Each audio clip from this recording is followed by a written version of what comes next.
ಮಕ್ಕಳಿರ ಇಲ್ಲಿಂದ ಯುದ್ಧ ಪ್ರಾರಂಭ. ರಣಕುಂಡಲದಲ್ಲಿ ಸಮರದ ಹೊಗೆಯಾಡುತ್ತದೆ.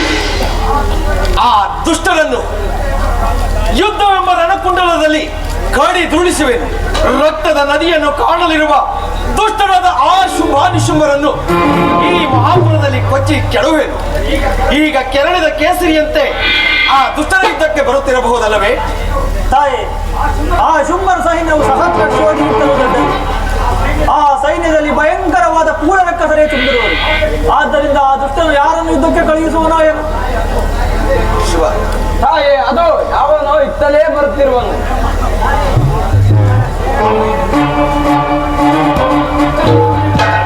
ಮಕ್ಕಳೇ, ಯಾವನೇ ಬರಲಿ ಅವನ ಸಾವು ಶತಸಿದ್ಧ. ನೀವಿನ್ನು ಮರೆಯಾಗಿದ್ದೀರಿ. ಆಜ್ಞೆ ಮಾತಾ.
ಮನೆಯಾಗಲು ಬಂದ ನಮ್ಮ ಸುಗ್ರೀವಾಸನನ್ನು ಕಳಿಸಿದರೆ ಬಾಯಿಗೆ ಬಂದಂತ ಹೊರಟಿದ್ದಲ್ಲದೆ ಯುದ್ಧಕ್ಕೆ ಹೋಲಿಸಿದಂತೆ ನಿನಗಿಷ್ಟೊಂದು ಸಖ್ಯ ಮದೊಂದರೆ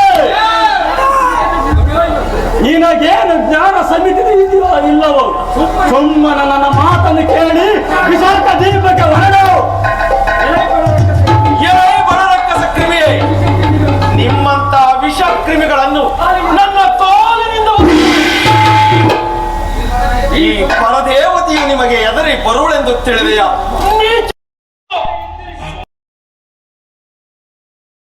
ದೈತ್ಯರನ್ನು ಕಳಿಸು ಹೋಗು. ಬಡನಾಯಿ, ಎಷ್ಟೊಂದು ಗರ್ವವೇ! ಶುಂಭಾಭಿಷಮರನ್ನು ಜಗದು ಮಾತನಾಡಿಯಾ? ನಿನ್ನನ್ನು ಸಕ್ಕನ್ನು ನೋಡಿ ನನ್ನ ಪಿತ್ತ ನೆತ್ತಿಯೇರುತ್ತಿದೆ. ನನ್ನ ಕೋಪದ ಕಾರ್ ಬಗೆಗೆ ಗುಗಿ ಗುಗಿ ನಿನ್ನ ನೀಗಲ ನಮ್ಮ ದಾನವೇಂದ್ರನ ಬಳಿಗೆ ಹಾದರಿವೆ. ಏನವೋ ರಾಕ್ಷಸ ಕ್ರಿಮಿ, ಸಣ್ಣ ಧೂಳಿನ ಕಣವನ್ನು ತೆಗೆದು ಈ ಪರ್ವತಕ್ಕೆ ಅಪ್ಪಳಿಸಿದರೆ ಈ ಪರ್ವತಕ್ಕೆ ಪೆಟ್ಟಾಗಬಹುದೇನು? ಪಾಪಾತ್ಮ, ಈಗ ನಿನ್ನನ್ನು ಕ್ಷಣ ಮಾತ್ರದಲ್ಲಿ ದೂರಿ ಬಿಡುವೆನು. ನಿಲ್ಲದು ಆತ್ಮರೇ, ಅವರೆಂದು ಇದುವರೆಗೂ ನಮ್ಮ ದಾನವೇಂದ್ರನ ಬಳಿಗೆ ಅರಸಿಯಾಗ ವೇಗವಿದೆಯೋ ಇಲ್ಲವೋ? ಆದರೆ ನೀನು ನನ್ನ ಮೇಲೆ ಯುದ್ಧಕ್ಕೆ ಸಿದ್ಧರಾಗು. ಸಿದ್ಧರಾಗು.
ಸತಿಯನೊಂದಿ ಸುಖದಿಂದಿರುವರೆ ಅವಿಚಂದ್ರ ಕುಜ ಮುಖ್ಯ ನವಮಾಗ್ರಹ ವಿಧದಿನಲ್ಲಿಚ್ಛೆಯರದಿ ನಡೆಯುತ್ತಿರದು ಜಗದೇ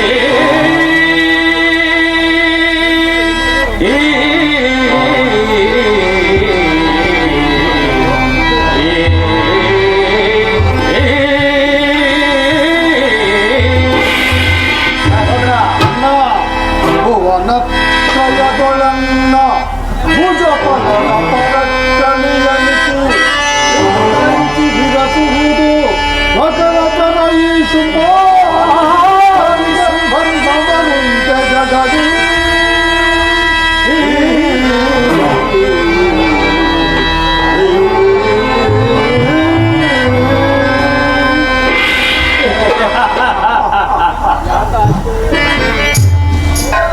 ಸಹೋದರ ಅಣ್ಣ ಹಿಮಾಚಲಕ್ಕೆ ಬಂದು ನೆಲೆಸಿರುವ ತಪ್ಪಿಯನ್ನು ಕರೆದುಕೊಂಡು ಬಾರಲು ಹೋದ ನಮ್ಮ ದೂತ ಧೂಮ್ರಾಲೋಚನನು ಇಷ್ಟು ಕಾಲವಾದರೂ ಬಾರಲಿಲ್ಲವಲ್ಲ. ಅಣ್ಣ ನಮ್ಮ ಧೂಮ್ರಲೋಚನ ಶೌರ್ಯದ ಕಿಡಿಕಾರ್ಪುಗಿಗೆ ಆ ನಾರಿ ನಡೆದು ನೀರಾಗಿ ಅವನ ಜೊತೆಯಲ್ಲಿ ಬಂದೆ ಬಂದು ನೋಡುತ್ತಿರು.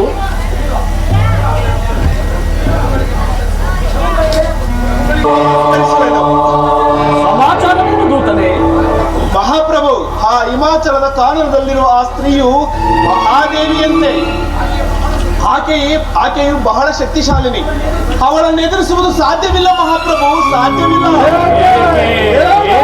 ದೂತನೆ ಮಹಾಪ್ರಭು, ನಮ್ಮ ಧೂಮ್ರಾಲೋಚನು ಆಕೆಯ ಬಳಿ ಸಾರುತ್ತಿದ್ದಂತೆ ಅವಳ ಹುಂಕಾರ ಮಾತ್ರದಿಂದಲೇ ಭಸ್ಮವಾಗಿ ಹೋದ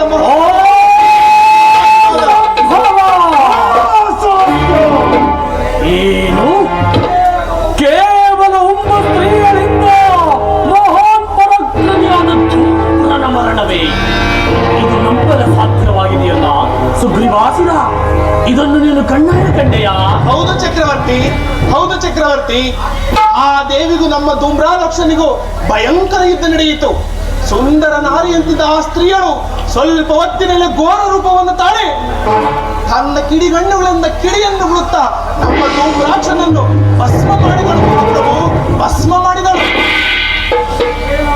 ಆಗ ಉದ್ರಿಕ್ತಗೊಂಡ ನಮ್ಮ ಸೈನ್ಯವು ಆ ದೇವಿಯನ್ನು ಎದುರಿಸಲು ಹೊರಟಾಗ ಆಕೆಯ ವಾಹನವಾದ ಸಿಂಹವು ಗರ್ಜಿಸುತ್ತ ನಮ್ಮ ಸೈನಿಕರನ್ನೆಲ್ಲ ಹರಿದು ತಿಂದು ಹಾಕುತ್ತಾ ಭಸ್ಮ ಮಾಡಿತು ಮಹಾಪ್ರಭು, ಭಸ್ಮ ಮಾಡಿತು.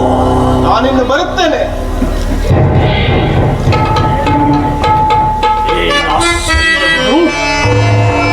ಕೇವಲ ಅಬಲೆಯಾದ ಸ್ತ್ರೀಯಿಂದ ಈ ಮಹಾನ್ ಪರಾಕ್ರಮಿಯಾದ ಶುಂಭನ ಸೇನಾನಾಯಕನ ಮರಣ, ಇದು ಪರಮಾಶ್ಚರ್ಯದ ಸಂಗತಿಯಾಗಿದೆಯಲ್ಲ.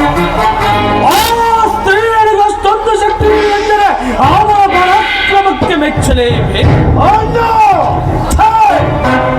ನಮ್ಮ ಧೂಮ್ರಾಕ್ಷಸನ ಸಂಭವಿಸಿದ ಆ ನನ್ನ ಸ್ತ್ರೀಯನ್ನು ಮೆಚ್ಚುವುದೇ ಇದಂತ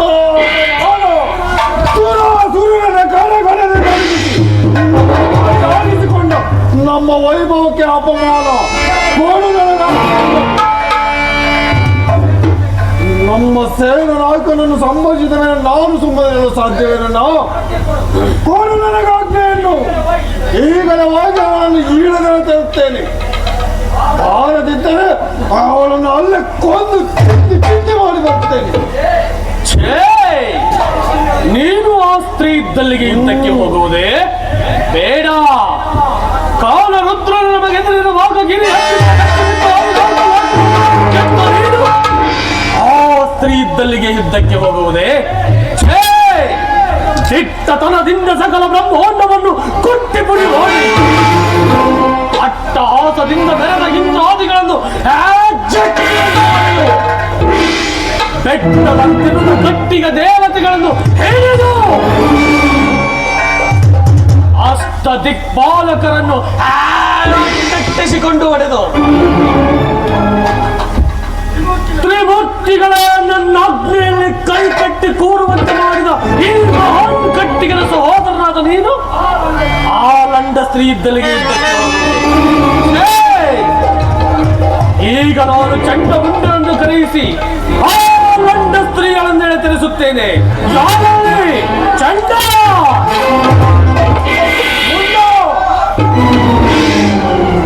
ದಳಪತಿಗಳಾದ ಚಂಡಾಮುಂಡರೇ, ಹಿಮಾಚಲದ ಬಳಿ ಬಂದು ನೆಲೆಸಿರುವ ಆ ತರುಣಿಯನ್ನು ಕರೆತರಲು ಹೋದ ನಮ್ಮ ಧೂಮ್ರಲೋಚನನ್ನು ಭಸ್ಮವಾಗಿ ಮರಣಿಸಿದ್ದು ಹೊಸ ಸಂಗತಿ ಏನಲ್ಲ. ಅದು ಅಲ್ಲದೆ ಕೇವಲ ಅಲ್ಪ ಸ್ತ್ರೀಯರಿಂದ ಈ ಶುಂಭನ ಸೇನಾ ನಾಯಕನಾದ ಧೂಮ್ರನ ಮರಣವೆಂದರೆ ಅಪಮಾನ. ಆದ್ದರಿಂದ ನೀವೀಗರು ಹೋಗಿ ಆ ಸ್ತ್ರೀಗಳನ್ನು ಎಳೆತರಬೇಕು.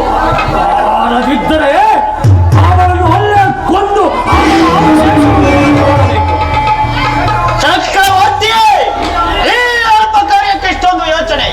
ಪ್ರಚಂಡನಾದ ಚಂಡನಿಗೆ ಆ ಪಿಂಡದಂತಿರುವ ಚಂಡಿಯು ಲೆಕ್ಕವೇ. ಅಖಂಡ ಬ್ರಹ್ಮಾಂಡವನ್ನೇ ಚಂಡನ ಈ ಚಂಡನು ಚಂಡನಂತೆ ಅವಳನ್ನು ಖಂಡಗಳನ್ನು ತುಂಡು ತುಂಡಾಗಿ ಕತ್ತರಿಸಿ ಪಿಚಾಚಿಗಳನ್ನು ಹಚ್ಚಿವೆ. ಇಲ್ಲದಿದ್ದರೆ ಅವಳನ್ನು ಪಿಚಂಡಿಗೆ ಕಟ್ಟಿಸಿ ಬಂಧಿಸುತ್ತಾರೆ. ಕೊಡು ನನಗಾಗ್ಲಿ.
ನಮ್ಮನ್ನು ಅವರ ಉಪದ್ರವದಿಂದ ಮುಕ್ತರನ್ನಾಗಿ ಮಾಡು ಮಾತೆ. ಸಂಶಯ ಪಡೆದಿರಿ ಮಕ್ಕಳೇ. ಆ ಶುಂಭ ದೈತ್ಯರನ್ನು ಕೊಂದು ಈ ಜಗತ್ತಿಗೆ ಶಾಂತಿಯನ್ನು ತಂದು ಲೋಕೋದ್ಧಾರ ಮಾಡುವ ಕಾಲ ಒದಗಿ ಬಂದಿದೆ. ಮಹಾನ್ ದುಷ್ಟರು ಹುಟ್ಟುವುದು ನನ್ನಿಂದಲೇ, ನಾಶವಾಗುವುದು ನನ್ನಿಂದಲೇ. ಆ ಕೆಟ್ಟ ಹುಳುಗಳನ್ನು ನನ್ನ ಕಾಲಿನಿಂದ ಹೊಸಕುವೆನು. ನೀವು ಭಯಪಡದಿರಿ. ತಾಯಿ, ನೀನಿರುವಾಗ ನಮಗೆ ಭಯವೆಂಬುದೇ ಇಲ್ಲ. ಆ ಶುಂಭ ದೈತ್ಯರು ಯುದ್ಧಕ್ಕೆ ತಾವೇ ಬರುವರೋ ಅಥವಾ ಯಾರನ್ನಾದ್ರೂ ಕಳುಹಿಸುವರೋ ಏನೋ. ಅದೋ ತಾಯಿ, ಶುಂಭಾನಿ ಶುಂಭರ ದಳಪತಿಗಳಾದ ಚಂಡಾಮುಂಡರು ದೋಷಾವೇಶವರು ಇತ್ತ ಕಡೆ ಧಾವಿಸುತ್ತಿದ್ದಾರೆ. ತಾಯಿ, ಅವರು ಮಹಾಪರಾಕ್ರಮಿಗಳು. ಅವರೊಡನೆ ಓಡಾಡುವುದು ಅಸಾಧ್ಯ ತಾಯಿ. ಓ ಚಂಡಮುಂಡ ಎಂಬ ಉಂಡಾಡಿಗೆ ಇವರೇನೋ ಬರಲಿ, ಇವರನ್ನು ಮಹಾಚಂಡಿಯಾಗಿ ಆತ ಮಾಡುತ್ತೇನೆ. ಮಕ್ಕಳೇ, ನೀವಿನ್ನು ಮರೆಯಾಗಿ ನಿಲ್ಲಿ.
ನಿಮ್ಮ ರಕ್ಕಸ ಕುಲಕ್ಕೆ ಮೃತ್ಯುವಾಗಿ ಬಂದಿದ್ದೇನೆ.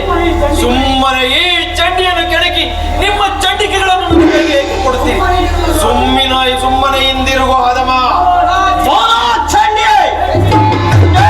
ನಿನ್ನ ಶೌರ್ಯಕ್ಕೆ ಸುಮ್ಮನೆ ವ್ಯರ್ಥವಾಗಿ ಕಾಲೋಡಿ ಸಾಯಬೇಡ. ನನ್ನೊಡನೆ ಶಾಖ ದೀಪಕ್ಕೆ ಶುಂಭನ ವಿವಾಹ ನಡೆ. ನೀಚಾತ್ಮ, ನನಗೆದುರಾಗಿ ನಿಲ್ಲುವ ಶಕ್ತಿ ಯಾವುದಿದೆ? ನನ್ನಿಂದಲೇ ಸೃಷ್ಟಿಯಾದ ನೀನು ನನ್ನಿಂದಲೇ ಪರಾಕ್ರಮಿಯಾದ ಮತ್ತು ದುಷ್ಟನೂ ಆಗಿರುವೆ. ಈಗ ನಿನ್ನ ದುಷ್ಟ ಶಕ್ತಿಯನ್ನು ಅಡಗಿಸುವೆನು. ನಿನ್ನ ಆಯುಷ್ಯದ ಕೊನೆಯ ಏಳಿನಲ್ಲಿ ನಿಂತು ಮಾತನಾಡುತ್ತಿರುವೆ. ಸಿದ್ಧನಾಗುವುದ ಅಂದ ಚಂಡಿಯೇ, ಪ್ರಚಂಡ ಚಂಡನಿಗೆ ಎದುರು ಯುದ್ಧ ಮಾಡಿ ಜಯಿಸಿದರು ಎರಡ. ನಿನ್ನ ಮಾರಿಯ ವೇಷವನ್ನು ನೋಡಿ ನೀ ಬೆದರೋರು ಯಾರಲ್ಲ. ಗೌಂದ್ರ ಸೈಸಿಕೋ, ಈ ಚಂಡ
ಅಪಜಯವನಂದಿಸಲು ಬಂದಿಯೇ,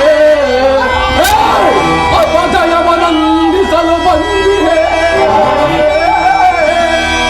ವಿಪುಲಾಂತರ ಬರತೆ ವಿಷದಾನ ಕಂಡೆ.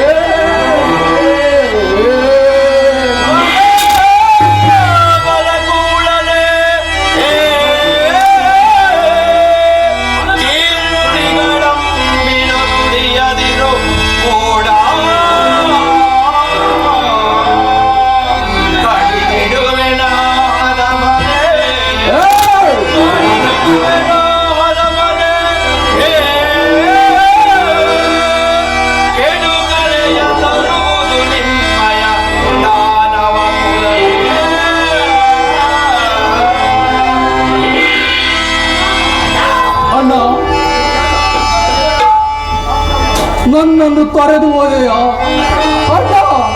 ಮಹಾನ್ ಪರಾಕ್ರಮಿಯಾದ ನೀನು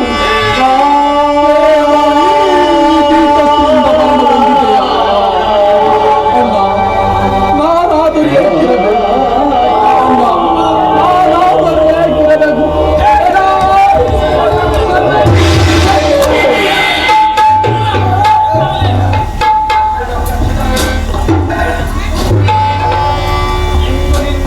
ಇಂದು ನಿನ್ನನ್ನು ಕೊಂದು ನಿನ್ನ ರಕ್ತ ಮಾಂಸಗಳಿಂದ ನನ್ನ ರಣದಾವನ್ನು ಅಡಗಿಸಿಕೊಳ್ಳು. ಬಾ ಅಂದಳೆ, ಬಾ.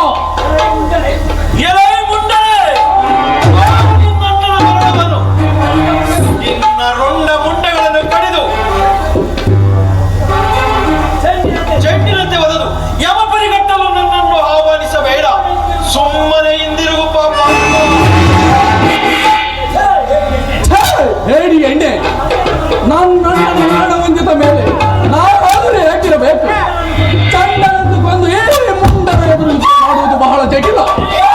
ನಾವು ಈ ಸೋಲಿಸುವ ಭಯಂಕರ ಅಸ್ತ್ರಗಳಿಂದ ಕಾಡುಗಳನ್ನು ಕವಿದು ಬ್ರಹ್ಮಾಂಡದ ತುಂಬವಾಗಿ ಮುಚ್ಚಿಕೊಂಡು ಸಾಯಬೇಕು. ಬಡ ದೇವತೆಗಳು ಚಡಪಡಿ ಸಾಯಬೇಕಾಗುತ್ತದೆ. ಸಿದ್ಧರಾಗ ಮದ ಅಂತಳೆ. ಕೆಲವೋ ಮೂಢ ಮುಂಡಾಸುರ ಬರಿವಣ್ಣ ಮಾತುಗಳಿಂದ ನಿಮ್ಮ ಶಕ್ತಿಯನ್ನು ಏಕೆ ಮಾಡುವೆ?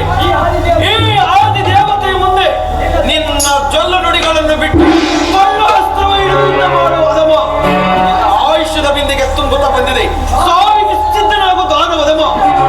ಸಿದ್ಧರಾಗುವಷ್ಟಳೆ ನಿನ್ನ ರುಂಡನೆ ಮುಂಡವನ್ನು ಹಿಡಿದು ನಿನ್ನ ಶಿರವನ್ನು ಕಡಿದು ಚೂರು ಮಾಡಿ ನಿನ್ನ ರಕ್ತದಿಂದ ನನ್ನ ಮನದಾಳವನ್ನು ತೀರಿಸಿಕೊಂಡು ನಿನ್ನ ಅವಶೇಷ ಉಳಿಯದಂತೆ ಮಾಡುತ್ತೇನೆ. ಸಿದ್ಧರಾಗುವಷ್ಟಳೆ ಸಿದ್ಧನಾಗುವುದಿಲ್ಲ.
ದಿಕ್ಕುಗಳನ್ನೇ ದಿಕ್ಕು ದಿಕ್ಕಿಗೆ ಎಸೆದು ಶಕ್ತ ದೇವತೆಗಳನ್ನು ನಿಶ್ಶಕ್ತಗೊಳಿಸಿ ಇಡೀ ಜಗತ್ತನ್ನೇ ಎತ್ತಿ ತತ್ತರಗೊಳಿಸಬಲ್ಲಂತಹ ನಮ್ಮ ದಳಪತಿಗಳಾದ ಚಂಡ ಮುಂಡರ ಮಹೋಗ್ರದ ಆರ್ಭಟಕ್ಕೆ ಇನ್ನು ಆ ನಾರಿಯು ಹೆದರಿ ಬೆದರಿ ಛಲಪಡಿಸಿರಬೇಕಲ್ಲವೇ ಸಹೋದರ?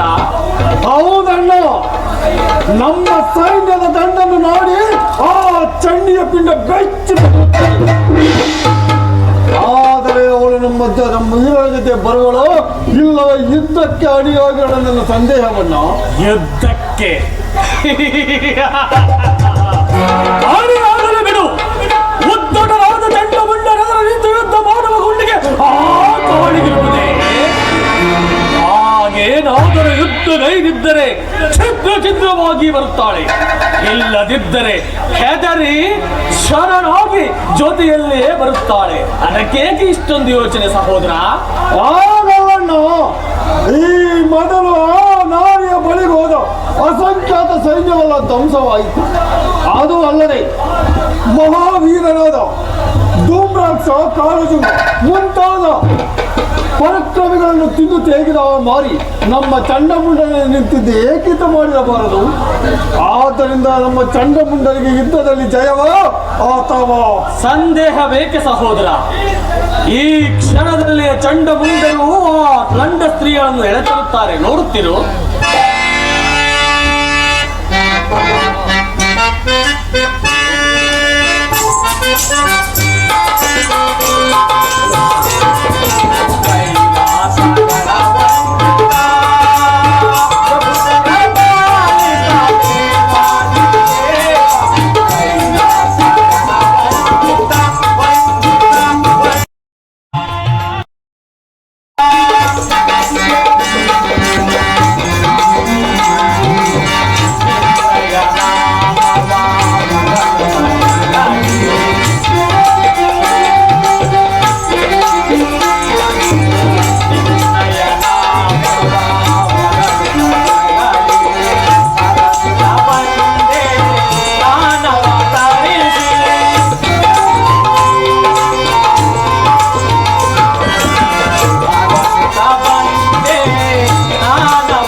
ಉಜ್ಜನಿಗೆ ವಂದಿಸುವೆ ಸ್ವಾಮಿ.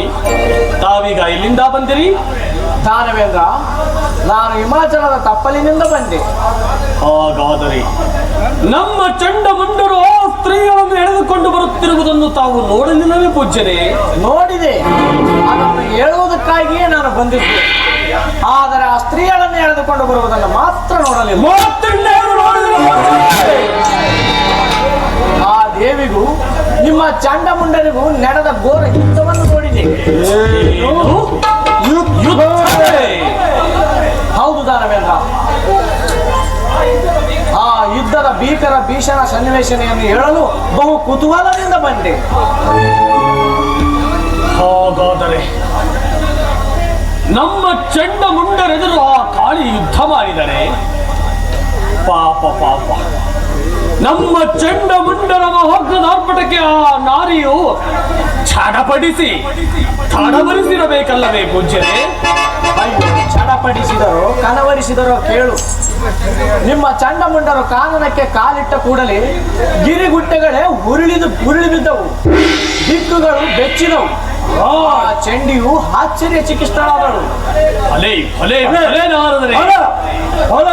ನಮ್ಮ ಚಂಡಮುಂಡರು ಕೇವಲ ರಣರಂಗಕ್ಕೆ ಕಾಲಿಟ್ಟ ಮಾತ್ರಕ್ಕೆ ವಿಭ್ರಾಂತಳಾದಳೆಂದರೆ ಅವಳು ಅವರಿಗೆ ಶರಣಾಗಿ ಅವರ ಜೊತೆಯಲ್ಲಿ ಬಂದೇ ಬರುತ್ತಿರಬಹುದಲ್ಲವೇ ಪೂಜ್ಯರೇ? ಇಲ್ಲ ಸುಖಾಸುರ, ಕೇಳು. ಬಂಧಿಸಲು ಹೊಸದ ನಿಮ್ಮ ಸೈನ್ಯವು ಆ ಚಂಡಿಯ ಸುತ್ತ ಮುತ್ತಿದವು. ಆಗ ಉಗ್ರ ಕೋಪ ಜ್ವಾಳಿದ ಚಂಡಿಯು ನಿಮ್ಮ ಸೈನ್ಯವನ್ನು ಕೇವಲ ಕಾಲಿನಿಂದ ತುಳಿದು ಧ್ವಂಸ ಮಾಡಿಬಿಟ್ಟಳು. ನೋಡಿಬಿಟ್ಟಳೆ. ಇದನ್ನು ಕಂಡು ನಮ್ಮ ಚಂಡಮುಂಡರು ಸುಮ್ಮನಿದ್ದರು ಪೂಜ್ಯರೇ? ಇಲ್ಲ ಇಲ್ಲ, ಇದನ್ನು ಕೇಳಿದ ನಿಮ್ಮ ಚಂಡಮುಂಡರು ಕೆಂಡವನ್ನು ಮುಳುತ್ತಾ ಆ ಚಂಡಿಯನ್ನು ಹಿಡಿಯಲು ನುಗ್ಗಿದರು. ಆದರೆ ಆ ಚಂಡಿಯು ಕೊಡು ಕೋಪದಿಂದ ನಿಮ್ಮ ಚಂಡಮುಂಡರನ್ನು ಕಡಿದು ಅವರ ರಕ್ತವನ್ನು ಘಟಘಟನೆ ಕುಡಿದು ಬಿಟ್ಟಳು.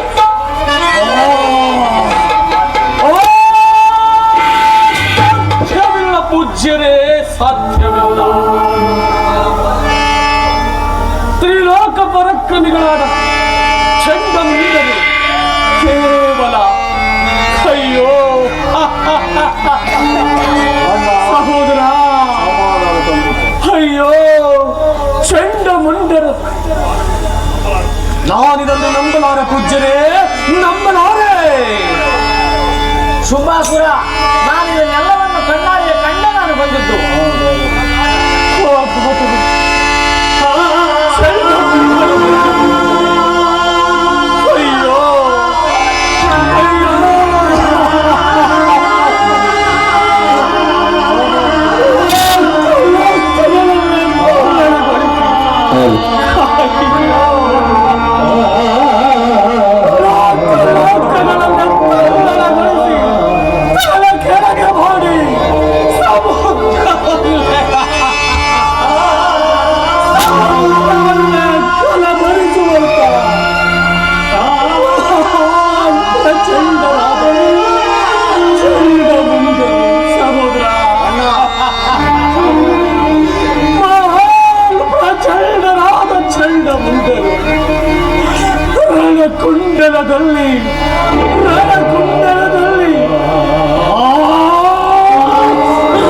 ಚೆಂಡಿಗೆ ಬಲಿ ಹೋದರೆಂದರೆ ನಾನು ಸುಮ್ಮನೆ ಸಾಧ್ಯವಿಲ್ಲ, ನಾನು ಸುಮ್ಮನೆ ಸಾಧ್ಯವಿಲ್ಲ.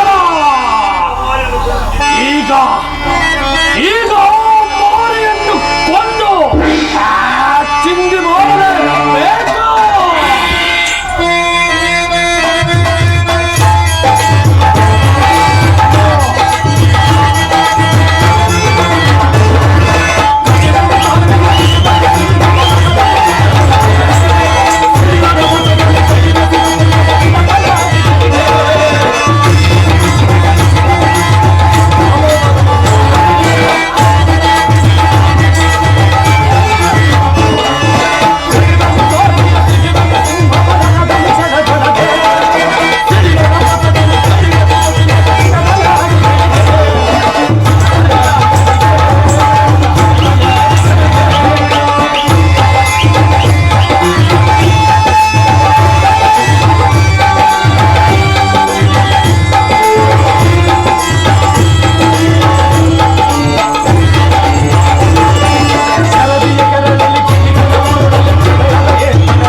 ರುದ್ರನಿಂದ ವಜ್ರದಂಡವರ ಪಡೆದು ಕ್ಷಣಾರ್ಥದಲ್ಲೇ ಈ ಜಗತ್ತನ್ನು ತತ್ತರಗೊಳಿಸುವ ದುಃಖಿಸುವುದು ಸರಿಯಲ್ಲಣ್ಣ. ಎಂದು ನಾನು ದೇವತರ ಬಳಿ ಇಕ್ಕಿ ಆ ಕಾಳಿಯನ್ನು ಸಿಡಿಕ್ಕಿ ಅವರ ರಕ್ತವನ್ನು ದಿಕ್ಕಿಗೆ ತಳ್ಳಿ. ಬೇಡ ಸಹೋದರ, ಬೇಡ. ನೀನು ಆ ಸ್ತ್ರೀ ಇದ್ದಲ್ಲಿಗೆ ಇದ್ದಕ್ಕೆ ಸಹೋದರ, ಅಣ್ಣ, ತ್ರಿಮೂರ್ತಿಗಳೆಂಬ ಕೀಟಗಳು ನನಗೆ ತೃಣಸಮಾನ. ಅದರಲ್ಲೂ ಯಾಕಷ್ಟು ಸ್ತ್ರೀಯೊಡನೆ ಯುದ್ಧ ಮಾಡಲು ನೀನು ಹೋಗುವುದೇ? ಛೇ, ಧುರತೀರ ಶೂರ, ಪ್ರಳಯ ಭಯಂಕರ ಅಗ್ರಶೂರ ಸುಬ್ಬನಾಗಿರುವಾಗ ನೀನು ಆ ಸ್ತ್ರೀ ಇದ್ದಲ್ಲಿಗೆ ಯುದ್ಧಕ್ಕೆ ಹೋಗುವುದೇ? ಛೇ ಅಣ್ಣ, ನನ್ನ ಪರಾಕ್ರಮದಲ್ಲಿ ನಿನಗೆ ಸಂಖ್ಯೆ ಏನಣ್ಣ? ನನ್ನನ್ನು ಅಡ್ಡಾಡಿದರು, ಅದನ್ನೆಲ್ಲ ತಲ್ಲಣಗೊಳಿಸಲು ನನ್ನ ಅಪರಿಮಿತ ಪರಾಕ್ರಮದಲ್ಲಿ ಅಣ್ಣ ನಿನಗೆ ಸಂಖ್ಯೆ ಏನಣ್ಣ? ಇಲ್ಲ ಸಹೋದರ, ಇಲ್ಲ. ನಿನ್ನ ಅಪರಿಮಿತ ಪರಾಕ್ರಮವನ್ನು ನಾನು ಇಲ್ಲೇ, ಆದರೆ ನನ್ನ ಪ್ರಾಣ ಸಮಾನನಾದ ನಿನ್ನನ್ನು ಯುದ್ಧಕ್ಕೆ ಕಳುಹಿಸಿ ಸಹೋದರ ಅಣ್ಣ ನಾನು ಸುಮ್ಮನಿರಲು ಸಾಧ್ಯವೇ? ಸಹೋದರ ಅಣ್ಣ, ಆದ್ದರಿಂದ ಇಂದು ನಡೆ, ನಾವು ವೀರರು ಯುದ್ಧಕ್ಕೆ ಹೋಗೋಣ.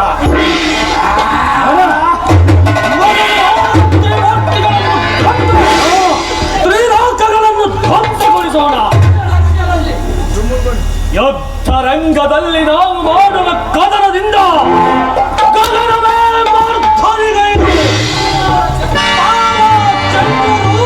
ಉದುರಿಯಬೇಕು, ಸೂರ್ಯನು ಕರಗಿ ನೀರಾಗಬೇಕು, ಸಾಗರನು ಕದಗದನೆ ಕುದಿಯಬೇಕು.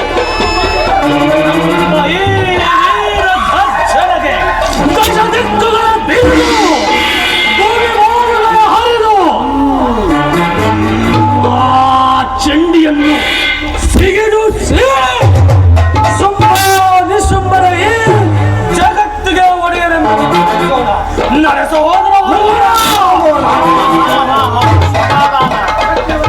ಚಕ್ರವರ್ತಿಗಳೇ, ನನ್ನ ಮಾತನ್ನು ಸ್ವಲ್ಪ ಕೇಳಿ.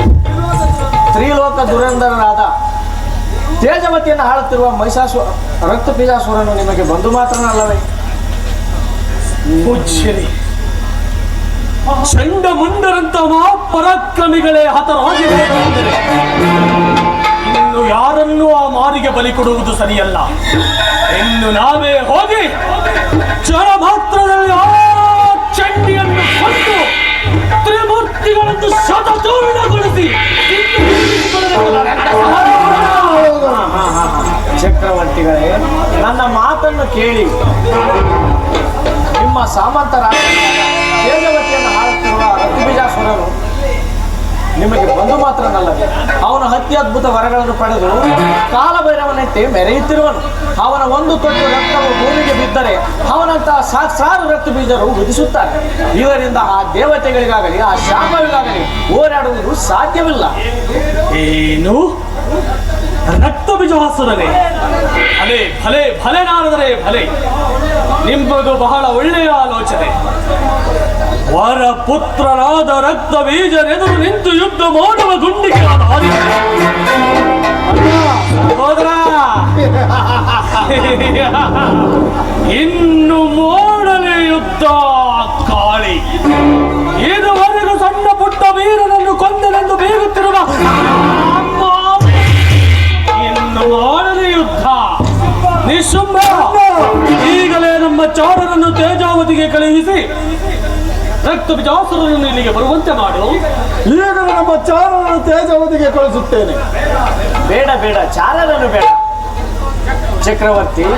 ನಾನೇ ಹೋಗಿ ಆ ರಕ್ತ ಬೀಜಾಸುರನನ್ನು ಇಲ್ಲಿಗೆ ಬರುವಂತೆ ಹೇಳುತ್ತೇನೆ. ಪೂಜ್ಯರೇ, ತಮ್ಮ ಆಲೋಚನಾ ಬುದ್ಧಿಗೂ ಹಾಗೂ ತಮ್ಮ ಸಹಾಯಕ್ಕೂ ಅಭಿನಂದನೆಗಳು. ದಯಮಾಡಿ ನನ್ನ ರಕ್ತಬೀಜಾಸುರನನ್ನು ತೇಜಾವತಿಯಿಂದ ಇಲ್ಲಿಗೆ ಬರುವಂತೆ ಮಾಡುವ ಕಾರ್ಯ ನಿಮ್ಮದು.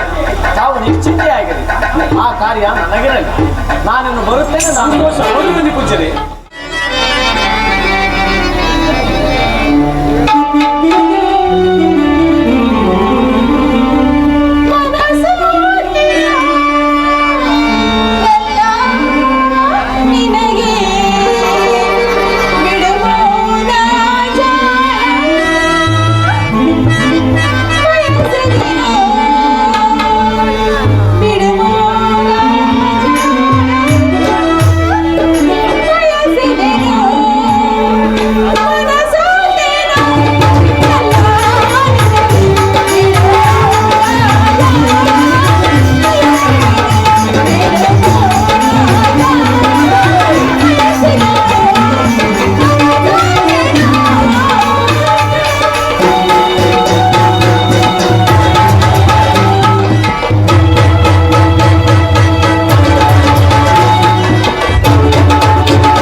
ಪೂಜ್ಯರಿಗೆ ವಂದಿಸಿದರು.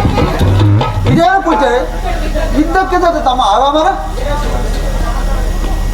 ಅಂತ ಮುಖ್ಯ ವಿಚಾರವೇನು ಪೂಜ್ಯರೇ? ವಿಶೇಷವಾದ ವಿಚಾರವನ್ನು ತಾರದೇ ಇರುವುದು ಈ ನಾರದನ ಜಾಯಮಾನದಲ್ಲಿಯೇ ಇಲ್ಲ. ಅಂತ ಮುಖ್ಯ ವಿಚಾರವೇನು ಪೂಜ್ಯರೇ? ರಕ್ತ ಬೀಜ, ನಾನೀಗ ತ್ರೈಲೋಕ ದುರಂಧರರಾದ ನಿಮ್ಮ ಶುಂಭ ಇರುವ ವಿಶಾಖ ದೀಪದಲ್ಲಿ ಏನು ವಿಶಾಖ ದೀಪದ ಬಂದಿರೋ ಪೂಜ್ಯರೇ? ಹಾಗಾದರೆ ನಮ್ಮ ಚಕ್ರವರ್ತಿಗಳ ಶುಂಭಾನಿಶುಂಭರು ಕ್ಷೇಮವೇ? ಓಹೋ, ಎಲ್ಲರೂ ಕ್ಷೇಮ. ಆದರೆ ನಿನ್ನನ್ನು ಅತಿ ಶೀಘ್ರದಲ್ಲಿ ಕರೆತರುವಂತೆ ಹೇಳಿದ್ದಾರೆ. ಅವರು ನನ್ನನ್ನು ಬರ ಹೇಳಿದ್ದಾರೆ. ಹೌದು ರಕ್ತ ಬೀಜಾಸುರ. ಕಾರಣವೇನು ಪೂಜ್ಯರೇ? ಕೇಳು ರಕ್ತ ಬೀಜಾಸುರ. ಕೆಲವು ದಿನಗಳ ಹಿಂದೆ ಮಾನಸ ಸರೋವರದ ಬಳಿ ಒಬ್ಬ ತ್ರೈಲೋಕ ಸುಂದರಿ ಅಂತಿದ್ದ ಒಬ್ಬ ಸುಂದರಿಯು ಬಂದು ನೆಲೆಸಿದ್ದಳು. ಅವಳನ್ನು ಹೇಗಾದರೂ ಮಾಡಿ ನಿಮ್ಮ ಶುಂಭಾಸುರನು ತನ್ನ ಅರಸಿಯನ್ನಾಗಿ ಮಾಡಿಕೊಳ್ಳಬೇಕೆಂದು ಬಯಸಿ ಚಂಡ ಮುಂಡ ಧೂಮ್ರನನ್ನು ಅವಳ ಹತ್ತಿರಕ್ಕೆ ಕಳಿಸಿದ್ದರೆ ಅವರನ್ನೆಲ್ಲ ಬಲಿ ತೆಗೆದುಕೊಂಡು ಶುಂಭಾನಿಶುಂಭರನ್ನ ಯುದ್ಧಕ್ಕೆ ಆಹ್ವಾನಿಸಿದ್ದಾಳೆ. ಏನು ಚಂಡಮರಣ ಚಂಡ ಹೋಯ್ತು ಅಂದ್ಕೊಂಡೆ.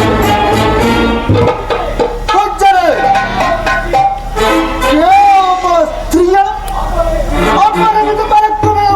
ಎಂತ ವಿಚಿತ್ರ, ಎಂತ ವಿಚಿತ್ರ ಸಂಗತಿದು. ಹಾಗಾದರೆ ಶುಂಭಾನಿಶುಂಭರು ಸುಮ್ಮನಿದ್ದಾರೆ ಪೂಜ್ಯರೇ?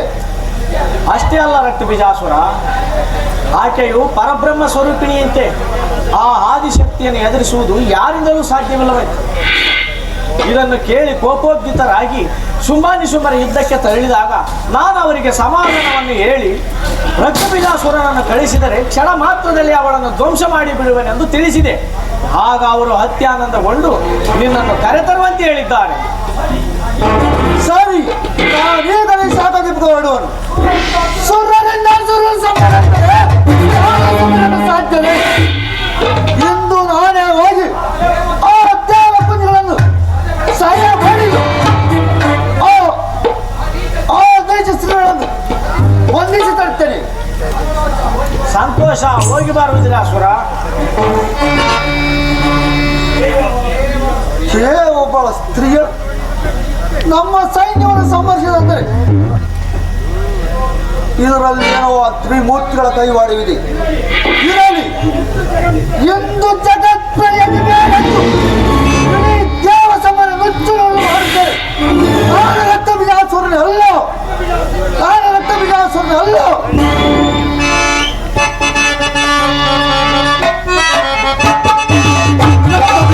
ಶಕ್ತಿಯನ್ನು ಗೆಲ್ಲಬೇಕಿರುವ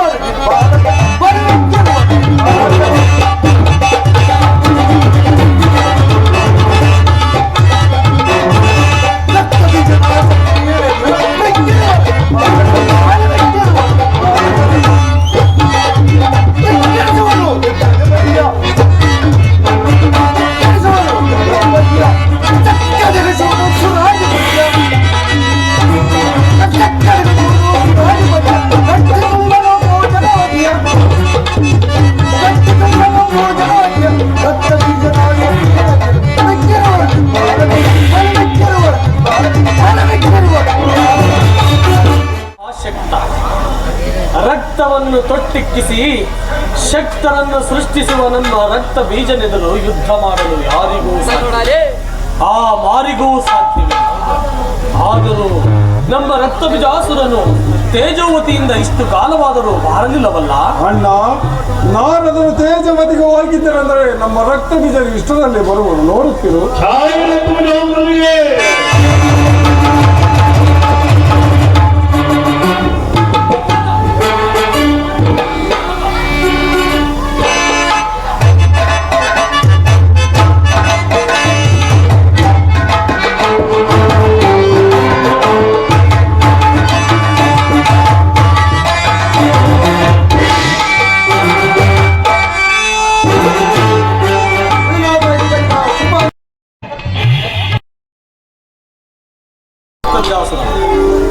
ಚಕ್ರವರ್ತಿಗಳೇ, ಇಷ್ಟು ಆತರಿಂದ ಕಳಿಸಲು ಕಾರಣವೇನು? ರವಿರಾಸುರ, ಹಿಮಾಲಯದ ಬಳಿ ಬಂದು ನೆಲೆಸಿರುವ ಒಬ್ಬ ತರುಣಿಯನ್ನು ನನ್ನ ಅರಸಿಯನ್ನಾಗಿ ಮಾಡಿಕೊಳ್ಳಬೇಕೆಂದು ಬಯಸಿ ನಾನು ನಮ್ಮ ಸೈನ್ಯವನ್ನು ಕಳಿಸಿದರೆ ಅವಳು ತ್ರಿಲೋಕ ದುರಂಧರನಾದ ಈ ರಣಧೀರ ಶುಂಭನನ್ನು ಯುದ್ಧಕ್ಕೆ ಆಹ್ವಾನಿಸಿದನು. ಅದಕ್ಕೆ ನಾನು ಉದಾಸೀನತೆಯಿಂದ ನಮ್ಮ ಸೈನ್ಯವನ್ನು ಕಳುಹಿಸಿದರೆ ಅವಳು ಅದನ್ನೆಲ್ಲ ಧ್ವಂಸ ಮಾಡಿದಳು. ನಮ್ಮ ಚಂಡಮುಂಡರನ್ನು ಬಲಿ ತೆಗೆದುಕೊಂಡು. ಆದ್ದರಿಂದ ಇಂದು ನೀನೇ ಹೋಗಿ ಆ ಆದವಳನ್ನು ಕೊಂದು ಅವಳ ಅವಶೇಷ ಉಳಿಯದಂತೆ ಮಾಡಬೇಕು. ಚಕ್ರವರ್ತಿಗಳೇ, ಇದುವರೆಗೆ ನೀವು ಏಕೆ ಸುಮ್ಮನಿದ್ದೀರಿ? ಈ ವಿಚಾರ ನನಗೆ ಮೊದಲೇ ತಿಳಿಸಿದರೆ ಆ ಕಾಳಿಗೆ ಇಷ್ಟೊಂದು ಸೈನ್ಯವನ್ನು ಬಲಿಕೊಡಲು ಸಾಧ್ಯವಿರ್ತದೆ. ಇರಲಿ ಇರಲಿ, ಇಂದು ನಾನಾಯಿದ್ದಕ್ಕೆ ತಿಳಿಯುವನು. ಇಂದಿಗೆ ಆ ದುರಾತ್ಮ ಕೊನೆ ದಿನ, ಇಂದು ಆ ರಣಕಾಳಿಯ ಬಲಿ. ತ್ರಿಮೂರ್ತಿಗಳ ರಕ್ತದಿಂದ ರಣರಾಜ್ಯದ ತಳಿ.